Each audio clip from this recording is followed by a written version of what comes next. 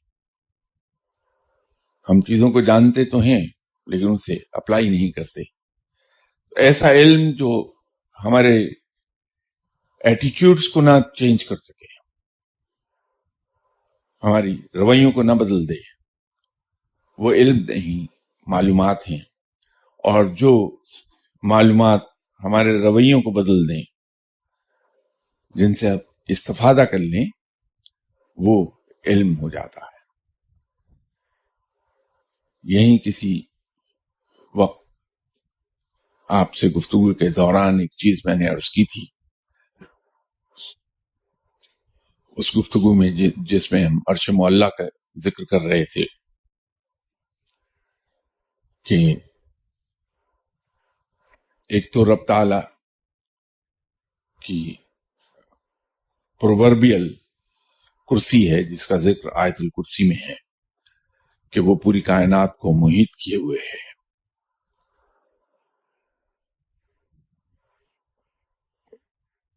وہ اصل میں رب تعالیٰ کی اومنی پریزنس کو ظاہر کرتی ہے، وہ آیت الکرسی. اور وہاں جو کرسی کا لفظ استعمال ہوا وہ رب تعالیٰ کی اومنی پریزنس اور رب تعالیٰ کی قدرت جو محیط ہے سب چیزوں پر، اس کو پرووربیلی اس نے ایکسپلین کیا ہے.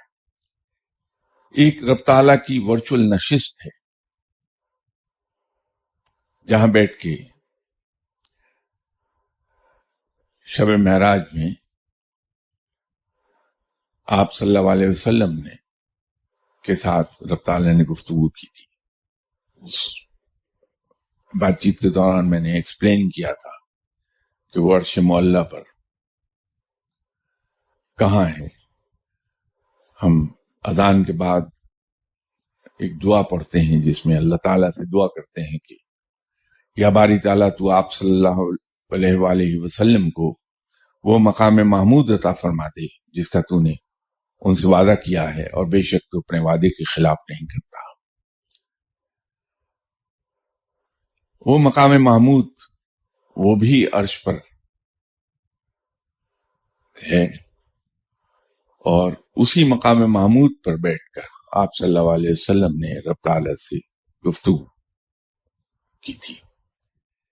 وہ جو رب تعالیٰ کی ورچوئل نشست ہے، اس کے پیچھے اگر ہم دیکھیں تو ہمیں ایک لہریں مارتا ہوا سمندر دکھائی دیتا ہے. وہ نور کا سمندر ہے. اس میں سے جو نہریں نکلی ہیں، انہی نہروں میں سے رب تعالیٰ نے علم کی نہریں نکالی ہیں، اور ان کی تعداد 81,000 ہے.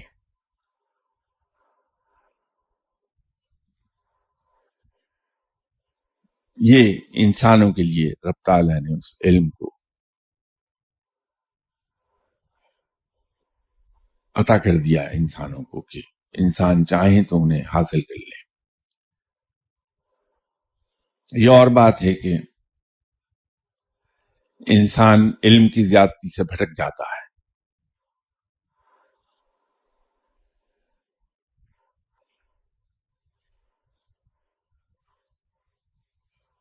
غیر مسلموں میں ایک حصہ ایسا ہے جسے ہم قادیانی کہتے ہیں. ان کے جو روحانی پیشوا تھے غلام احمد صاحب، وہ بھٹکنے سے پہلے نبوت کا جھوٹا دعویٰ کرنے سے پہلے علم میں بہت آگے تھے.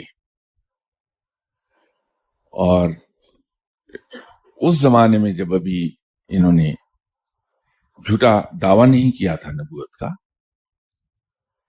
جو تفاسیر لکھی وہ پڑھنے کے لائق ہیں. اور علم کی زیادتی نے، اور ان کے چونکہ گائیڈ نہیں تھے کوئی، تو علم کی زیادتی کی وجہ سے یہ بھٹک گئے اور انہوں نے اپنے آپ کو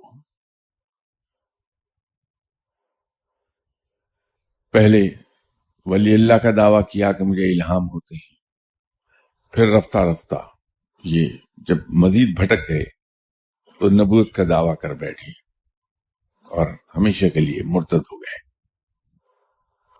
تو علم کی زیادتی بھی انسان کو باز کر بھٹکا دیتی ہے۔ وہیں پر انسان کا گائیڈ اس کے کام آتا ہے۔ یہ جو اکثر و بیشتر ہم لوگ یہ کہتے ہیں کہ صاحب بیعت بڑی ضروری ہے، کسی مرشد کا ہونا بڑا ضروری ہے،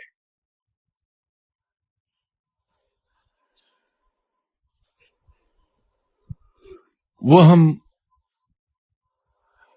بات کو غلط سمجھ کے یہ سمجھتے ہیں کہ مرشد معلوم نہیں کیا چیز ہے، وہ کیسی ماورائی قوتوں کا مالک ہے، اور معاذ اللہ اگر ہم اس کے ساتھ منسلک ہو گئے تو ہمیں ہر مصیبت سے بچائے رکھے گا،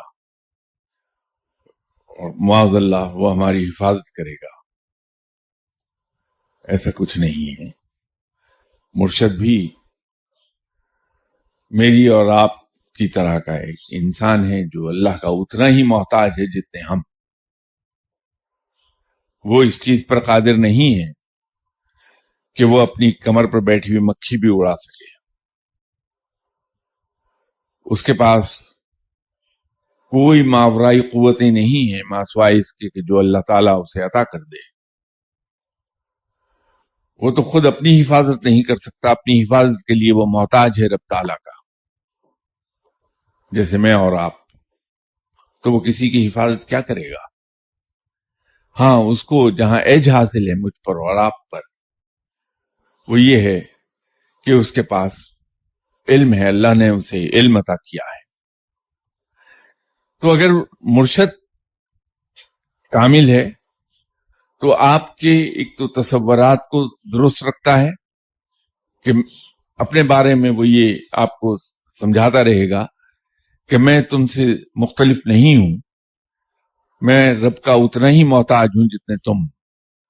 میں نہ تمہارا کوئی سنوار سکتا ہوں نہ تمہارا کوئی بگاڑ سکتا ہوں، ما سوائے اس بات کے کہ رب تعالیٰ نے مجھے جو علم عطا کیا ہے وہ میں تم لوگوں تک ٹرانسفر کر سکتا ہوں، یہ اللہ نے مجھے شرف بخشا ہے۔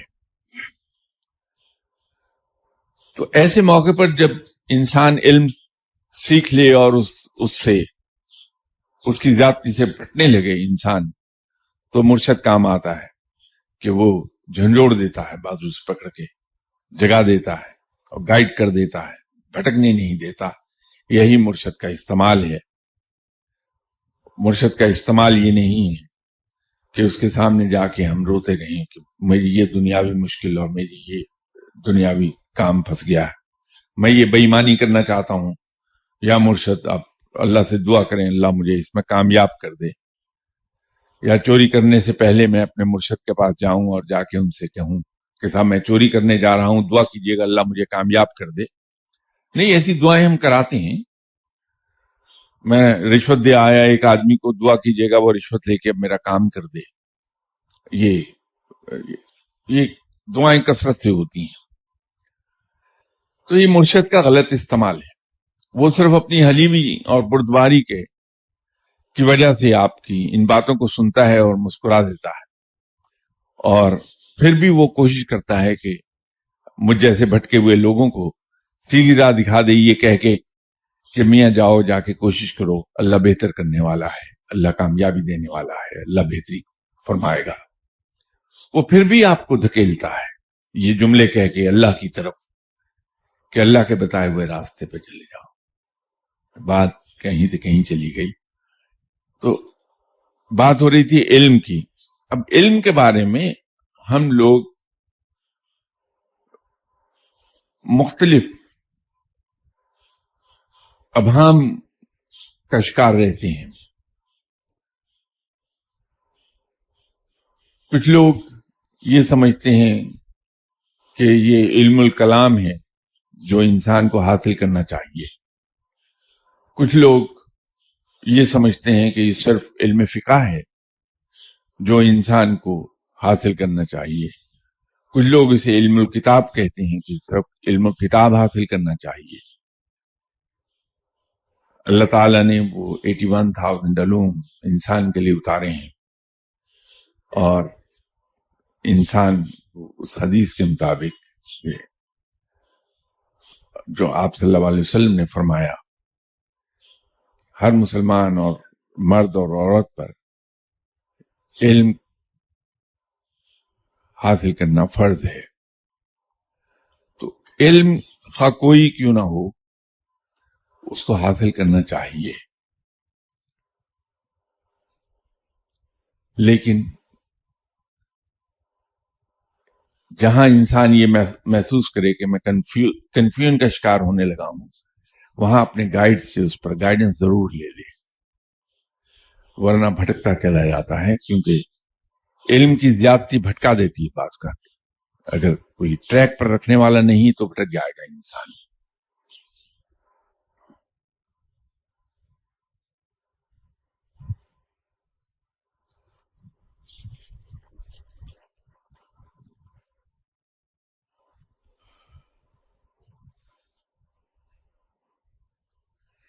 کسی صاحب نے بہت بڑے ولی اللہ، ان کے بارے میں پوچھا ہے کہ حاجی حافظ عالم پناہ پیر سید وارث علی شاہ صاحب دیوا شریف انڈیا، ان کی زندگی کے بارے میں کچھ عرض کر رہے ہیں. کیا وارثی سلسلہ انہی سے شروع ہوتا ہے؟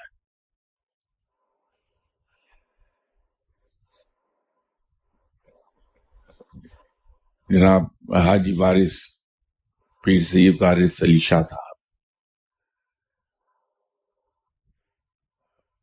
مشہور ہیں حاجی وارث پاک کے نام سے.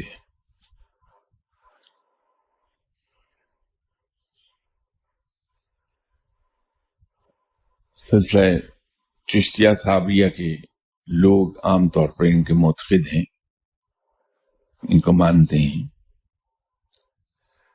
اور سلسلہ وارثیہ کی ابتدا بھی انہی سے ہوئی ہے.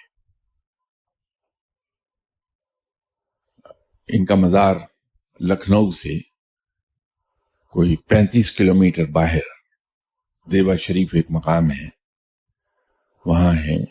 بڑے بلند پایا اور صاحب کمال ولی اللہ گزرے ہیں. ان کا روحانی فیض آج بھی جاری ہے.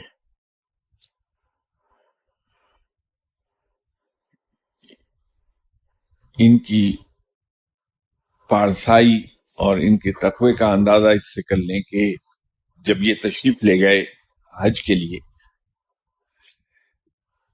تو پھر مرتے دم تک احرام نہیں کھولا. یہ حالت احرام میں رہے حج کے بعد بھی. اور حالت احرام میرے اور آپ کے لیے تو سننے کی حد تک بہت آسان بات لگتی ہے، لیکن احرام باندھنے کے جو پروٹوکولز ہیں ان کو آبزرو کرنا عام انسان کے بس کی بات نہیں ہے. مجھ جیسے عام لوگ تو عمرے پر جاتے ہیں تو جو تھوڑی دیر کے لیے احرام باندھتے ہیں اس کی پابندی ہم نہیں کر پاتے، وہ اتنی اس میں شدت ہے. ان بزرگ نے، جناب حاجی وارث پاک صاحب نے، پھر ایک لمبا عرصہ مرتے دم تک اس احرام کو نہیں کھولا اور اس کے تمام پروٹوکولز مینٹین کرتے رہے.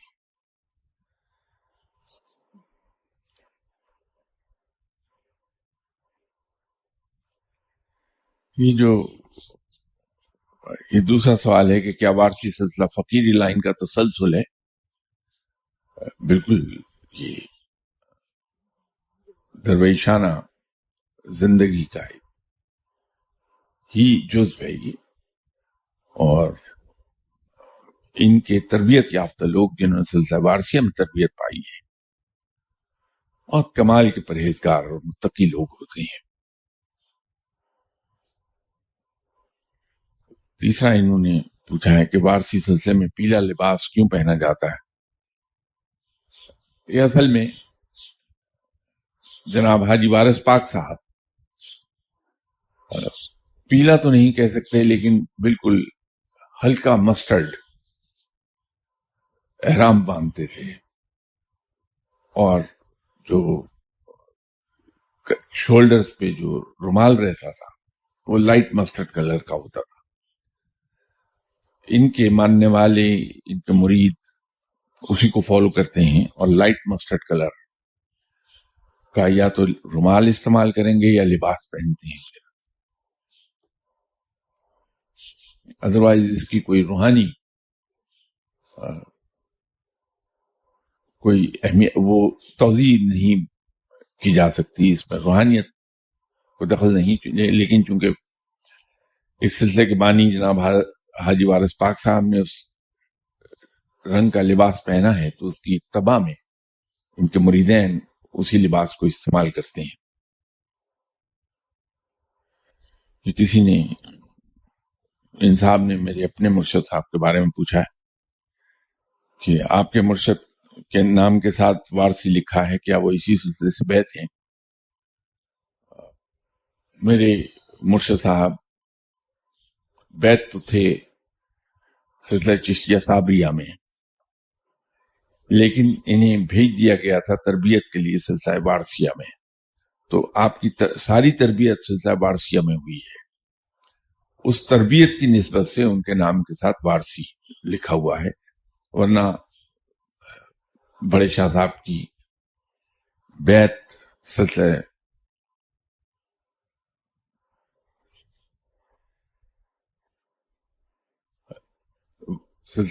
چشتیہ صابریہ میں ہے۔ آخر پہ ان صاحب نے مجھے دعا کے لیے حکم کیا ہے، تو بھائی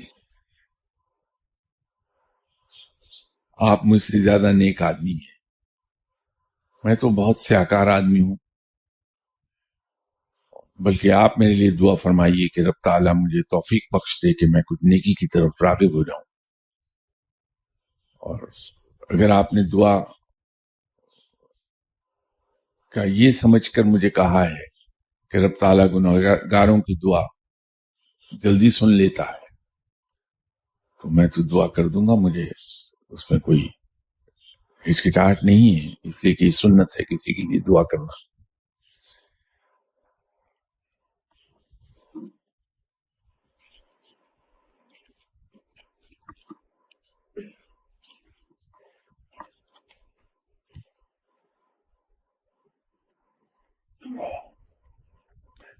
یہ کسی صاحب نے خاصا تفصیلی سوال کیا ہے کہ روحانیت، سائنس اور علم فلکیات اور سال 2012 کی کتاب کے مصنف فواد صدیقی صاحب نے اپنی اسی کتاب میں 21 دسمبر 2012 کے دن کو سب سے ہولناک قرار دیا ہے، جب دمدار ستارے کی ٹکر کے علاوہ زمین کی طرف سولر فلیئر آئے گا اور چاند کے کچھ ٹکڑے علیحدہ ہو کر کرۂ ارض سے ٹکرائیں گے۔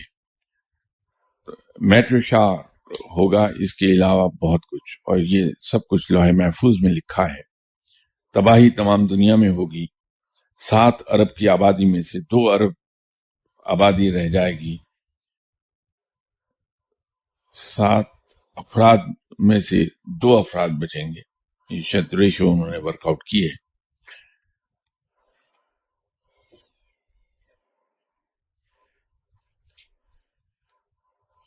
ایسی پیش گوئیاں پہلے بھی بہت ہوتی رہی ہیں، اور رب تعالیٰ انہیں جھوٹا کر دیتا رہا ہے۔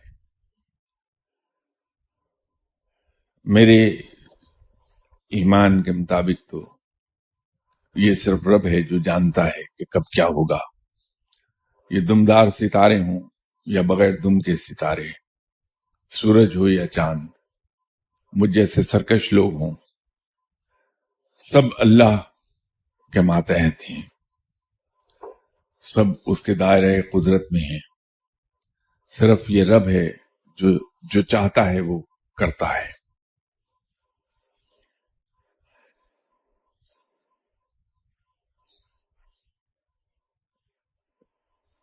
مختلف ستارے وقتاً فوقتاً ٹوٹ کر زمین پہ گرتے رہتے ہیں، یہ ٹکڑے بارش ہوتی رہتی ہے، اور مختلف سائنسدانوں کو زمین کے مختلف حصوں سے بڑے ٹکڑے بھی ملے ہیں، شہاب ثاقب جنہیں کہتے ہیں۔ روٹین کا کام ہے، وہ ہوتا رہتا ہے۔ انہوں نے شاید لکھتے وقت احتیاط کی ہے کہ یہ لکھ دیا کہ 7 ارب میں سے صرف 2 ارب آبادی باقی بچے گی، 5 ارب ختم ہو جائے گی۔ در حقیقت یہ ویسٹ سے یہ روایت چلی تھی کہ 21 دسمبر 2012 کو قیامت آ جائے گی، یہ ویسٹ سے اوریجنیٹ ہوئی بھی بات ہے، اور ہمارے یہاں فیشن ہے کہ ویسٹ سے کی جانے والی ہر بات کو ہم منوان تسلیم کر لیتے ہیں۔ قیامت واقع نہیں ہوگی 21 دسمبر 2012 کو، میں پورے یقین سے کہہ دیتا ہوں آپ سے، اس لیے کہ آپ صلی اللہ علیہ وسلم نے قیامت کی بہت سی نشانیاں بتائی ہیں، ان میں سے کئی ایک نشانیاں ابھی ظہور میں آنا باقی ہیں۔ وہ جب تک نشانیاں آ نہیں چکتی قیامت نہیں آئے گی۔ تو نہ تو حضرت امام مہدی علیہ السلام تشریف لائے ہیں، نہ دجال آیا ہے، نہ حضرت عیسیٰ علیہ السلام آئے ہیں، نہ مسلمانوں اور غیر مسلموں کے درمیان وہ جنگ ہوئی ہے جو دریائے اردن کے کنارے ہوگی۔ جب یہ نشانیاں پوری ہوں گی تو اس کے بعد قیامت آئے گی۔ 21 دسمبر میں نہیں سمجھتا کہ قیامت آئے یا اس قسم کی کوئی بربادی آ جائے۔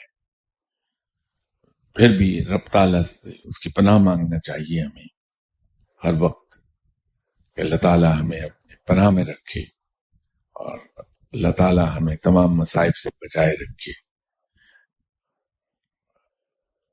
سب سے سیف راستہ میرے نزدیک یہی ہے، کم از کم مجھ جیسے گنہگاروں کے لیے سب سے سیف راستہ ہے کہ رب تعالیٰ سے ہر وقت اس کا رحم مانگا جائے، اور اس سے یہ دعا کی جائے کہ یا اللہ تو مجھے اپنی پناہ میں لے لے، مجھے ان تمام آلام و مصائب سے محفوظ رکھ۔ انشاءاللہ تعالی بشرط زندگی اگلی اتوار ملاقات ہوگی۔ السلام علیکم۔